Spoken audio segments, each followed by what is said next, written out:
Friends, welcome to a brand new chess video. This will surely become one of your favorite videos on the entire YouTube platform. And I'll tell you why. I'm going to show you a very simple opening to play against e4, e5. It's very easy. It's an opening we've touched on before on the channel, but we haven't explained it in as much depth as in this video, okay? Check this out. If you have less than 2100, even less than 2200 LO, this opening can serve you in all areas, meaning rapid games, slow games, blitz games. Why? Because it's a very strong opener. Now, if you're international masters or grandmasters, I only recommend playing it at very fast time controls, okay? I'll explain why. First, we're going to play d4. I'm sure these types of setups look familiar, right? We've seen something similar on this channel several times. However, pay attention, here the only good response is pawn takes pawn? Okay. Logically, we're threatening to take it ourselves otherwise. Very well, and after pawn takes pawn, we're going to take with the queen. Notice it looks like a Scandinavian with the white pieces, right? Here, the most logical move, and there's no doubt, is knight c6, since while developing the knight, it attacks our queen, and we're going to play queen e3. Well then, this setup here is the one you should remember, because it's the one that's going to win us many games. It will allow us to carry out an attack plan that's very easy to remember, and no matter what our opponent does, we can apply it in all our games. And I want this video to be super comprehensive. Why? Because I'm going to show all the opponent's responses, no matter what they do. So let's start with the first one. If you want, I'll show you the best variation for black, so we can get it out of the way. The hardest one to punish, okay? Which is this one here, when they give us this check with the bishop. Now, I'll show you what happens if they come here, which is very easy to kick out. If they come here more passively, if they come here, any move, okay? But first, we're going to start with bishop b5, which, according to the engines, is the most powerful move of all.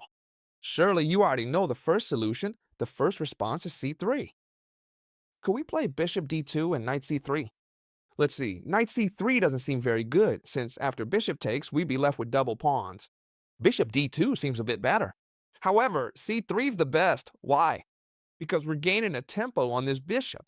You know the importance of having an extra tempo in chess. Now we're kicking out this bishop, which if it wants what it did to be useful, must retreat to here. If it retreats back, well, we're simply going to continue with our plan, which I'll explain later, of bishop e2, and that's it, right? But the normal thing is for them to come here. Since they've come to attack the king, they'll keep maintaining the pressure, right? Obviously, this is the most common thing. So how should we continue after this? Well, very simply, we're just going to continue with this move here, bishop c4, okay? Pay attention to the plan. What's our plan? To attack with the bishop towards the castled king. Notice that when they castle, this bishop will be pointing directly at the king and will also have spectacular plans to bring the queen into the attack. You are really going to love this opening, especially if you're an attacking player. Yeah, you'll see why it's so amazing. I'm absolutely sure that you're going to love it.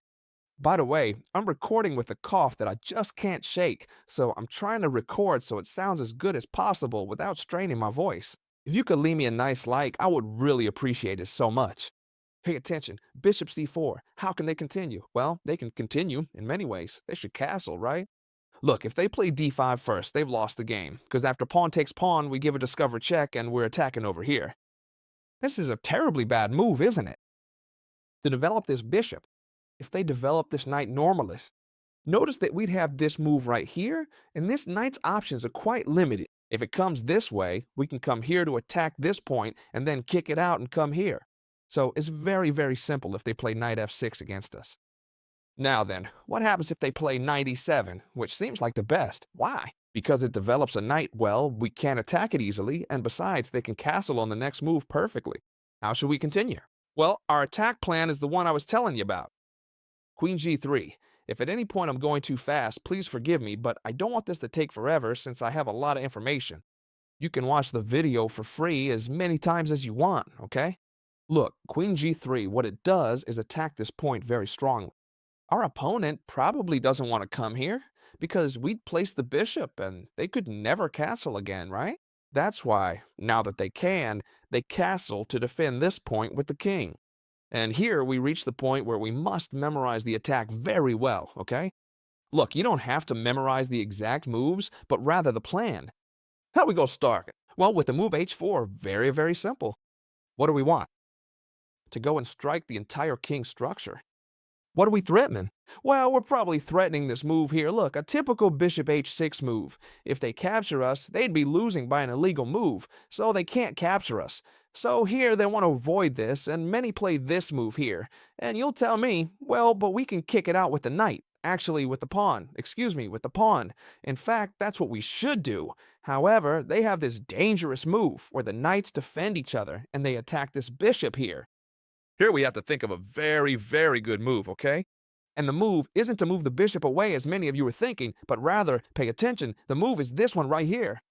What are we threatening? Here we're already completely winning, huh? We're threatening the queen, they can't play f6. Look at the power of this bishop here, which doesn't let this pawn move. So the only solution they have, because there are no pieces to block with, is to play queen e8, moving the queen away. Now the attack is final. All we have to do is come here with the bishop. Bishop f6, and we're threatening checkmate. We're also threatening the knight, but we don't care. What we're threatening is checkmate. Ways to stop the checkmate, giving up the knight. In that case, we just take it. And the most logical one would be to play g6, right? Because now they defend the mate completely. But they won't be saved here, because after pawn takes pawn, we are completely winning, and we'll deliver checkmate in a few moves. Here they only have two options. Look, they can't take with this pawn since we have the bishop up to its old tricks again. Look, see? So they have two options. Take with the pawn, which would be checkmate on the next move. Look how simple. Or take with the knight, in which case all we'd have to do is the same thing again. Sacrifice the queen. Why? Because they can't capture with this pawn because it's pinned, and they can't with this pawn either because we deliver checkmate. But notice that the king cannot move. So the only legal move here is to capture the queen with this pawn, and then we would deliver checkmate. Look how simple. d4, when they capture, we capture with the queen, and when they attack it, we place it on e3. What did we just see? Well, we just saw the best move, according to Stockfish, which is the bishop on b4 giving us a check. We should play c3 in this plan I just explained to you, but there are many more options. Look, a very common move in this case is bishop c5. And look what a serious mistake. We should simply capture the bishop and that's it. You'd be surprised how many people online play bishop c5 right away, attacking the queen, without seeing that we can capture this bishop for free. So if they use this one, well, we use the first plan. If they use this one, we capture. If they use this one, it's horrible because they won't be able to get this bishop out of here.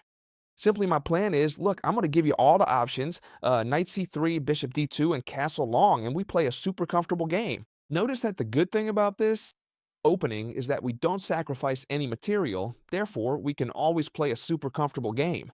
If they play here, we'll see it in a little while, but our idea will be to come here to attack this point since they've stopped defending it, okay? But let's go to the most logical ones first. Look, knight f6, a super logical move. And we've seen, right? e5 was the move I was proposing to you when they played knight f6. Here you have two options.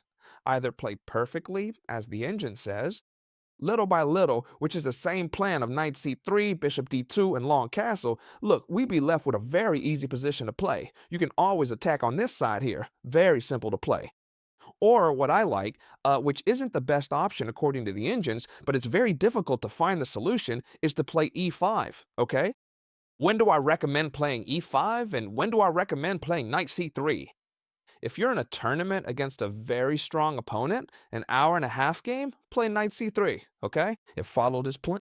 If you're playing a game online or a rapid tournament, without a doubt, play e5. Although it's not objectively the best, it's a very strong move, and one where it's very complicated to find the correct solution, okay? Look, here, two options for the black pieces. Move this knight either to d4 or here, which seems the strongest because they make a double attack, right? To d4 is too simple. We play queen e4 to d5. We play queen e4, we attack this knight, which has to move, and we're going to keep gaining time, right? Very simple. But what if they make the move that seems much stronger, attacking our queen? It forces us to move the queen, and they also attack this pawn with two knights. Well, it's very simple. Here you should play queen to e2, okay? And here, pay attention, because taking this pawn is already a mistake. According to what the engines recommend, and I'll explain this too because I want everything covered, they should play d6, giving up the pawn because after pawn takes pawn, we're We're delivering a discovered check. They can't recapture. They have to play this instead. And notice that here, we could capture, we could play knight to f3, whatever we want, right? It will have a material advantage, see? All right, that's according to Stockfish, right? The right move is d6, but obviously, chess teacher, if they've set up a double attack, it's much more likely they'll take this pawn. And that way, they end up a pawn up. Well, here they lose the knight because they walked right into a pin. No matter how much they defend each other or how well they're protected, when should we attack a piece when it's pinned? Well, we should attack it when we can attack it with a pawn. Notice that now this knight is lost no matter what they do. If they defend it, we take it with a pawn, we win a knight, but the most surprising thing here is that most people make an even worse move to try and save themselves, which is knight to d4. We're totally winning here, but knight to d4 is an attempt to fork or triple attack us from here when we move the queen, right? Trying to find some resource. But what we should do here is very simple. We shouldn't take here because we'd lose the queen. Instead, we capture with the queen itself. Queen takes e5 check, and not only that, but we'll capture this knight. Their only move is to go back, and now we apply pressure with this pawn, and we haven't just won one knight, we've won two knights. If they kick our queen out, what should we do? Well, the easiest thing in the world, pull it back, and once it's back, it keeps up the pressure. If they check us with the queen, I don't care. I'll attack your queen, and when it moves, notice that now they can't do anything. Maybe another check here, but even then we could attack it with the bishop. Now it must retreat, and we would simply capture this knight. Two pieces up. A very important variation that I've come across several times in online games. Instead of developing his bishop to squares that are very bad, they want to develop it to c5, but to avoid losing it, they want to play b6 first so they can come here later. And they're also creating a spot to develop here. Notice that they would have a good position. So we have a great plan for when they play this move right here. Just stick with your plan, okay? Always remember the plan well, rather than the exact moves. Knight to c3, we don't know what to do, so we'll go with our castling plan. However, watch out because that's not it. When they attack the queen, do you remember what I said happens when his bishop stops defending this point? I'm sure you do. We should put the queen on g3, putting incredible pressure on this point right here. You see it, right? Not only that, but we're also threatening this 7 point in the future. Where can the knight jump to? And many threats can come from that. All right, here you have two responses to defend this point, and I'm going to show you how to punish both. That's why this video is so good, right? Because no matter what the opponent does, we'll have it under control. So if we study this video well, we'll have this opening well established to play it every time. So save this video well, as you'll always have it for free. All right, the two responses to defend here are 1, g6, which is quite bad. Why? Because it already leaves all the dark square holes open, and besides, this bishop isn't here, but at the other end of the board. How can this be exploited? Well, I recommend you exploit it with the minor pieces, both with the bishop and with the knight. Notice that if they come through here, we'd also come with the knight, and this would already be a debacle. Then, if they come through here, we can even come with the queen. So it's just too strong, right? We can see that logically, if they try to defend with g6, the problems they have with the dark squares are just too powerful. Also, notice one thing. When they come here and here, we also have possible e5 to continue with the pin, right? In short, g6 is a terrible move. But what happens if they try to play queen f6, which seems a little bit better? Why? Because what they're trying to do is defend this point without getting into any pin. Now, this move could be very good, but we have a much better one. What is this move? Well, putting in this knight d5 that I was explaining to you, we threaten the queen and we threaten this point right here.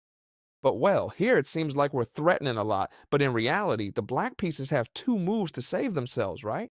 It's trying to exchange queens right away, both here and here. It would be the same, right? If they come here, they want to exchange queens right away to avoid this knight jump. However, they don't avoid anything since we can jump in the same way. Why? Because we're given check first. They can't take because even if there's a queen in the middle, this queen is defending the knight. Notice that if queen takes knight, queen takes queen.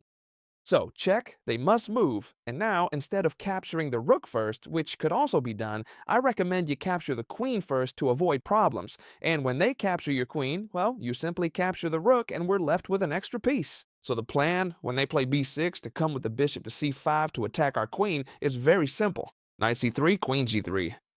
We come to attack here, and then we jump with the knight to the center of the board, performing a double attack.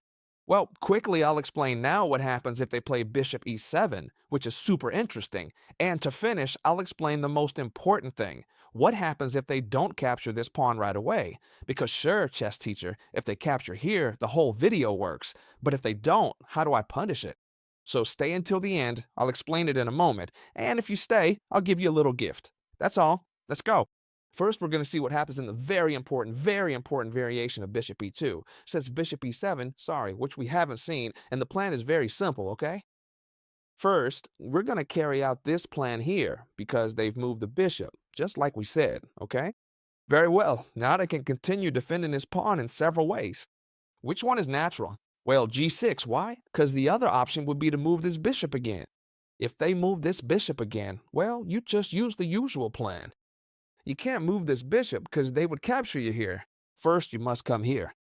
Watch out, it's better if they don't capture, because if they do, they stop defending this point forever since this bishop disappears. Very bad idea if they capture, hopefully, but you'll just carry out this plan, bishop d2 when you castle, okay?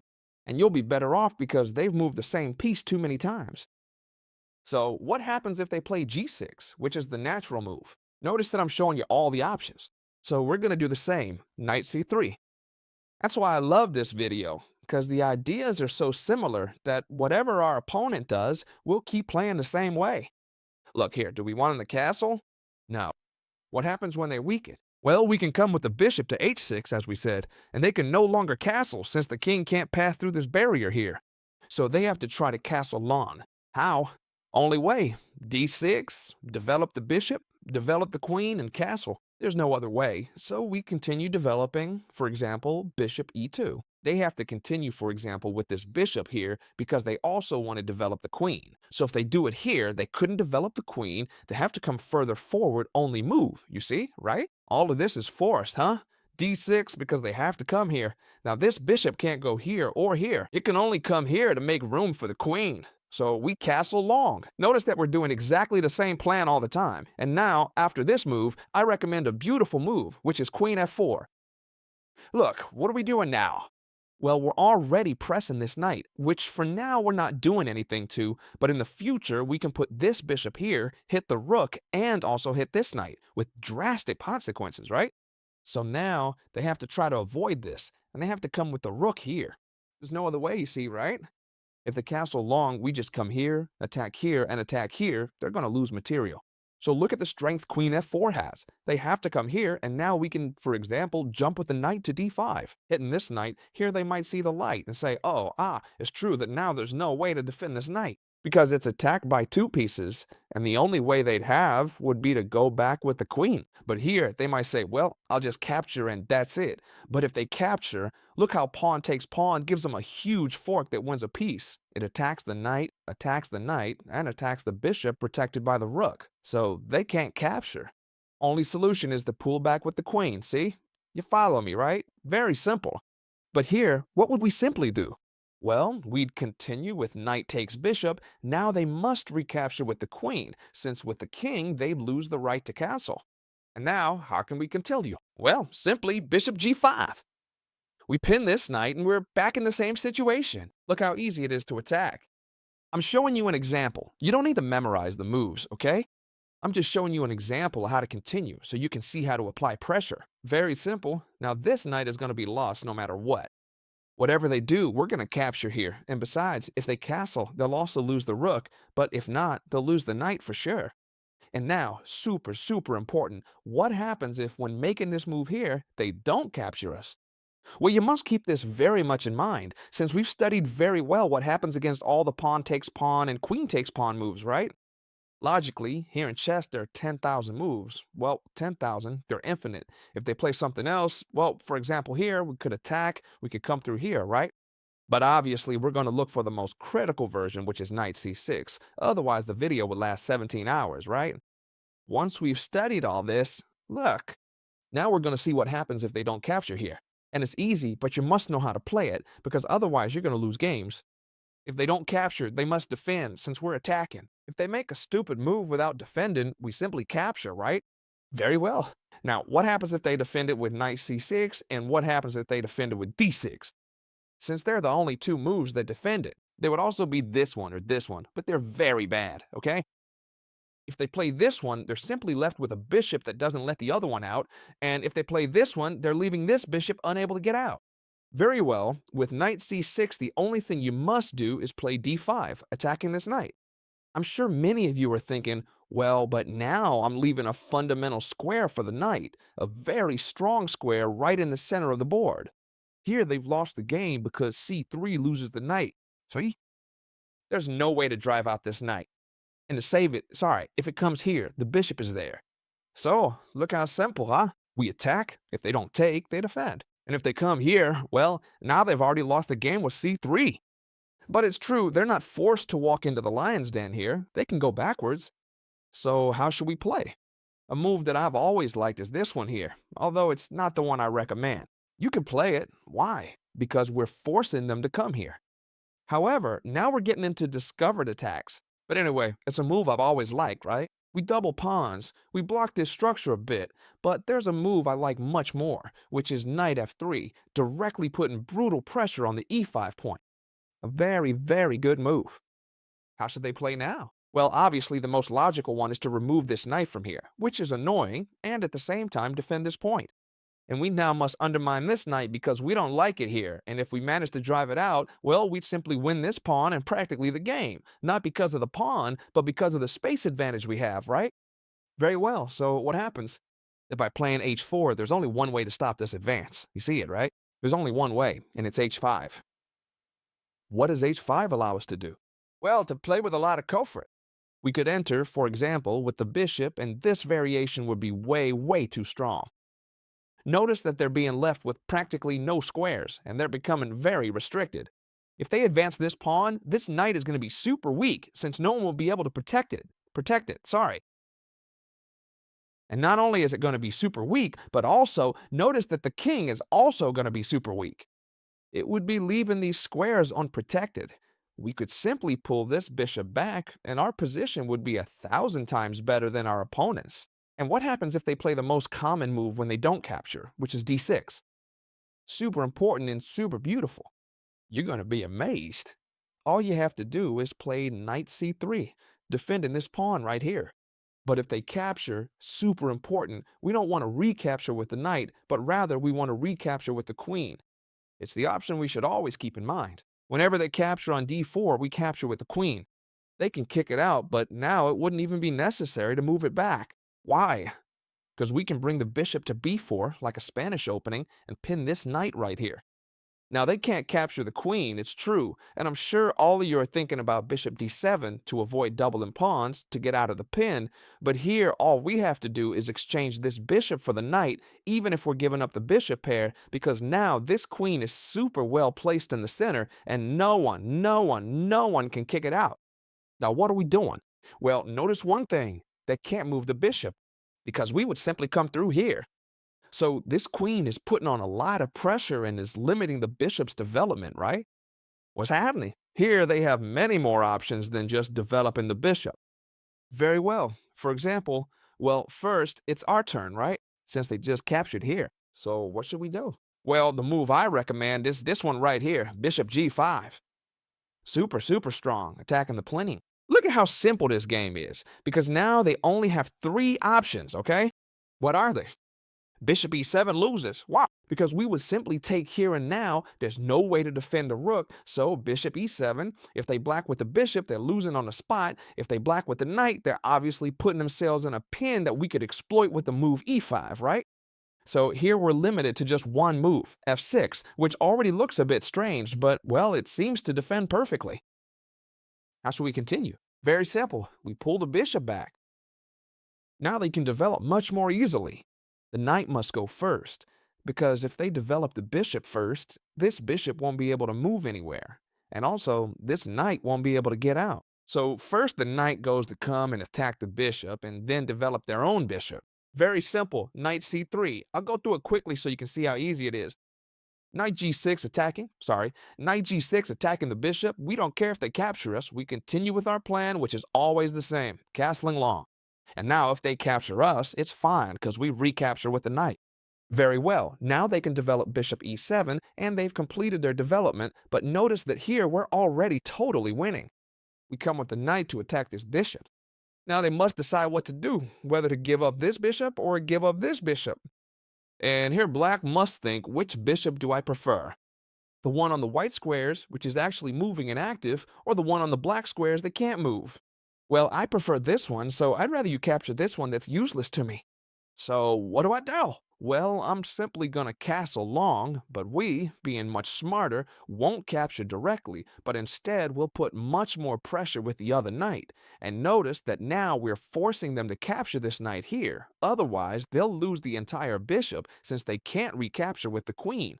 So when they capture here, look how simple. We capture with the queen, we attack this point, they can't advance it because they'd lose the rook, and if they advance this pawn simply, we stop moving the queen, and instead we capture here with check. I'm going through this quickly because these are just ideas, okay? Notice that I got this from a game with the white pieces, and here we're going to deliver mate shortly. When they move, we give check, and when they move, well, simply checkmate right here. Look at what a really good opening this is. Leave me a like if you enjoyed it, and if you've made it to the end, I'm going to give you a little gift. In the description, if you click the link, you'll see I'm going to give you 1 month totally free of the Chess Teacher Premium community, okay? Yes, only for those of you who stayed until the end. If you click the link in the description, you'll get 1 month totally free of the premium community, right? You'll see, it's very easy, huh? Chess Teacher gives you a gift, you click claim now, and where it says email, you just put in your email. That's it, super simple. I hope you really like this video. I recorded it as best I could because I tried to hold back my cough. I'm sorry if my tone of voice was a little bit weird, okay? I hope you liked it, save it forever, and I'll see you tomorrow in the next video, friends. Bye.